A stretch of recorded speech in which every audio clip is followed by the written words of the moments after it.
It's 9 o'clock in the morning on Wednesday, October 1st, 2025. So we're in October. For most places, that's autumn. For us, this is the late summer. We don't really get cooler temperatures until much later, typically in November or December. Although some days in October could be cool. I think today it's supposed to be something like 85 or 90 degrees. Right now it's probably 80 something. So I was falling behind on a lot of my chores. I was getting the animals moved, but I wasn't able to clean up the wire. I set up a wire to keep them from eating the bales of hay or messing with the bales of hay. There were some other things that I wanted to do that I wasn't doing. So I just said, you know what, I'm just going to go out and just bang out all the chores as quickly as I can this morning.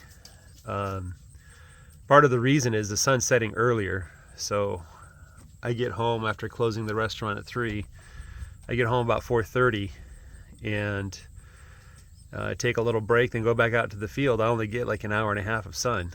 So the sun sets earlier and earlier, about 7:15 nowadays. And pretty soon we're gonna, in November, I think daylight savings ends. And so the sun's gonna set even earlier. And the other problem too is if I wake up with the sun, then it's almost time to get ready to go open the restaurant. So I can't do both this and the restaurant at the same time, obviously. So right now I'm trying to catch up on chores, and then I'm gonna, whatever free time I have, I'm gonna use that to set up for the rest of the week so that we don't have to do a lot of chores to get things moving. So yeah, the idea of daily moves I think is pretty much out at this point, unless I set up the rows ahead of time and then I just have to take the wire down or open up the wire. But I don't really see a point of doing daily moves at this point. There's not really much grass. The grass isn't going to grow. As long as the animals stay where they're supposed to stay, that's all I can ask for. Speaking of which, the sheep are breaking out all the time. I accidentally left the wire uncharged. And so I inadvertently trained the sheep that they can cross the wire whenever they want to. There's no consequences. The sheep, unlike the cows are scared of the wire. If they see a wire, they won't touch it. They won't approach it. They don't care if it's hot or not. The sheep, on the other hand, they're always probing the wires. They're always checking them to see if they're charged or not. And once they figure out they're not charged, they just charge right through. So I have to be extra vigilant in keeping those wires charged all the time. And that's pretty much the only way, Now, having said that, the sheep can jump over the wire, but there's a psychological barrier they have to get across. They don't really understand how electricity works. They just know that sometimes that wire zaps them. And so even jumping over the wire is something they only do with great interpretation, hesitation, caution, right? So, but anyway, my thoughts right now is I have way more forage than I need. We're in the beginnings of a drought or possible drought. I think next week is going to be very wet. But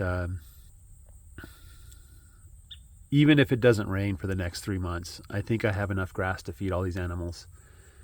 I probably won't have to roll out hay. That said, the grass that I'm looking at is all summer grass. So any moment now, it's going to decide that the growing season is over and it's all going to turn brown and there'll be no nutrition in that grass. So I'm giving some protein supplement to the cows and the sheep, and because their manure is starting to pile up, I'm going to get ahead of that. I'm not going to wait till it piles up and then give it to them.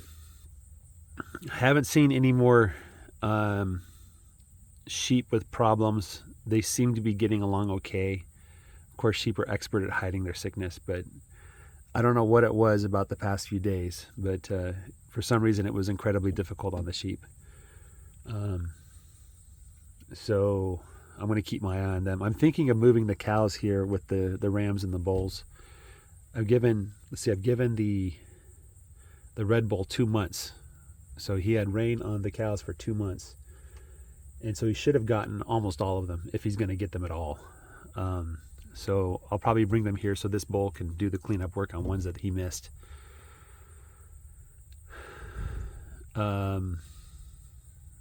I'm thinking that I might want to take the bulls off too. So maybe it's an ideal time to separate the bulls off, bring the cows here with the rams, bulls with the sheep, or something like that. But I'm thinking about doing something to separate the sheep and the cows. I don't think I like the sheep with the cows. I don't think it's good for the sheep or the cows. Especially when I go to feed the protein supplement, the cows are just too big, and the sheep have to wait till the cows are done eating before they can get anything. So, and that's kind of not the way I want it to work. So, possibly leader follower with the sheep and the cows. Have the cows go first and the sheep follow, because the cows are going to eat a lot less grass. Or maybe I put the sheep first and then have the cows follow. I think that's what I'll probably do. That's probably a better idea, is just to have the sheep get a chance to eat and then the cows get a chance to eat. The only concern I have there is that there'll be animals on grass for a week straight, which is, if the grass tries to regrow during that time, the animals will kill it. I've tried leader follower in the past going down the row. That's always been a disaster. Can I set up rows every day? So right now the rows for the cows and the sheep are 100 feet wide. If I were to move them every day, let's see, 100 divided by 2 is 50. Divide that by 3.5. So about 15 feet a day. So let's say I gave them 20 feet a day and just kept moving them every day. So the sheep get one day, I move the sheep, then I move the cows. Could that work? It takes me about 30 minutes to set up a row. I don't know. Maybe it could. I'll have to think about that. They will be thin rows though, really thin rows. I might try that. That might solve a lot. Now, if I roll out hay though, because they'll only have a day on the hay. Well, 2 days, because the sheep will get one day and the cows will get another day. So I might need to roll the hay out in advance, perpendicular to the rows. Maybe roll out 2 or 3 bales of hay parallel to each other. Anyway, I have some thoughts. I might try something like that. Setting up a row every morning might be difficult, but I think I might be able to manage it. So guys, that might be something I try too. I've always wanted to do leader follower. I think there's a lot of benefits to it. I might just do it. So anyway, guys, have a great day. Take care. Bye-bye.